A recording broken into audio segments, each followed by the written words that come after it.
بسم اللہ الرحمن الرحیم۔ تمام محبین و مخلصین کو السلام علیکم ورحمۃ اللہ وبرکاتہ۔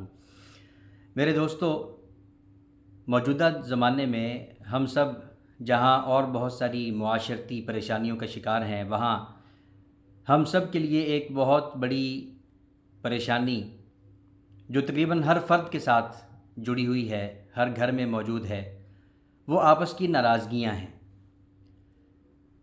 جس سے بھی بات کر کے دیکھ لیں، وہ کسی نہ کسی کی ناراضگی سے پریشان ہے۔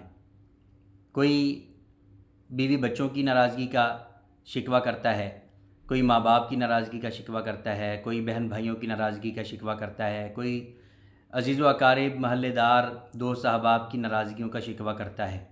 حالانکہ اگر ہم دیکھیں، غور کریں تو اپنے روزمرہ زندگی کے معمولات میں ہم انہی لوگوں کو خوش کرنے کے لیے بہت کچھ کرتے ہیں۔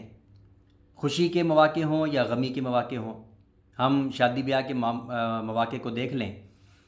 شادی بیاہ کے مواقع پہ ہم ہر وہ کام کرتے ہیں جو شریعت کے خلاف ہے، اور کرتے کیوں ہیں؟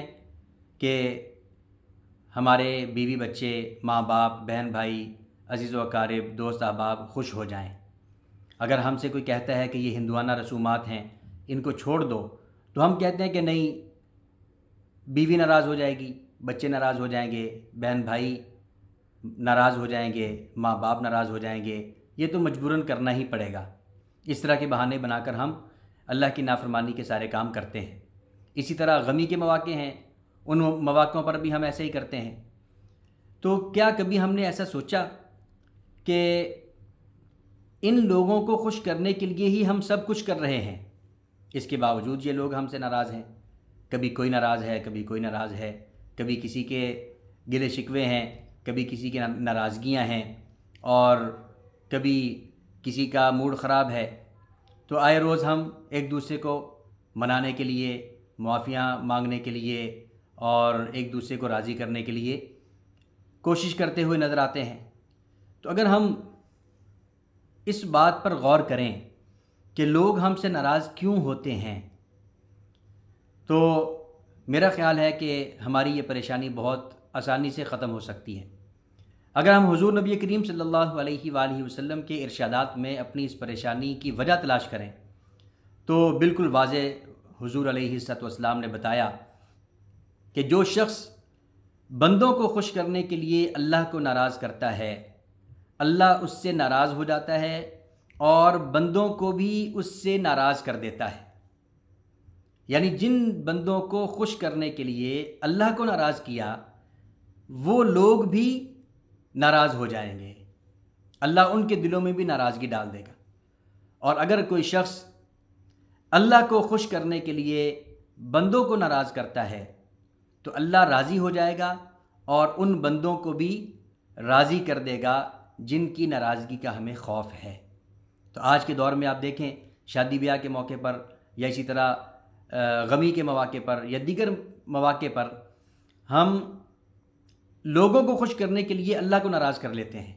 جب اللہ ناراض ہوتا ہے تو پھر اللہ ان لوگوں کے دلوں میں بھی ناراضگی ہی ڈالتا ہے۔ لیکن اگر ہم لوگوں کی ناراضگی یا ان کی رضامندی کی پرواہ چھوڑ کر اللہ اور اللہ کے رسول کی رضامندی یا ان کی ناراضگی کی پرواہ کرنا شروع کر دیں، ہماری فکر، ہماری سوچ یہی ہو کہ ہم نے اللہ کو راضی کرنا ہے چاہے ساری مخلوق ناراض ہو جائے، تو پھر میرا خیال ہے کہ بہت جلد ہماری یہ پریشانی ختم ہو جائے گی۔ کیونکہ جب اللہ کو ہم راضی کریں گے تو بندوں کو اللہ ہمارے ساتھ خود بخود ہی راضی کر دے گا، کیونکہ سب کچھ اسی کے اختیار میں ہے۔ وہ جب خوش ہوتا ہے تو ساری مخلوقات کو اپنے بندے کے ساتھ راضی کر دیتا ہے، لیکن جب وہ ناراض ہوتا ہے تو پھر ساری مخلوقات اس بندے سے روٹھ جاتی ہیں، ناراض ہو جاتی ہیں۔ تو ہماری آپس کی ناراضگیوں کی ایک بنیادی وجہ یہ ہے کہ ہم نے اللہ کی رضامندی کا خیال کرنا چھوڑ دیا اور بندوں کو راضی کرنے کی فکر میں لگ گئے۔ اس وجہ سے آج ہم پریشان ہیں۔ اگر ہم حضور علیہ الصلوۃ والسلام کے اس ایک فرمان کو سمجھ لیں اور اس کے مطابق ہم اپنی سوچ کو اور اپنے نظریے کو تبدیل کر لیں تو انشاءاللہ ہماری پریشانیاں بہت جلد ختم ہو جائیں گی، اور جو لوگ ہم سے ناراض رہتے ہیں اللہ ان کو بھی ہم سے راضی کر دے گا انشاءاللہ۔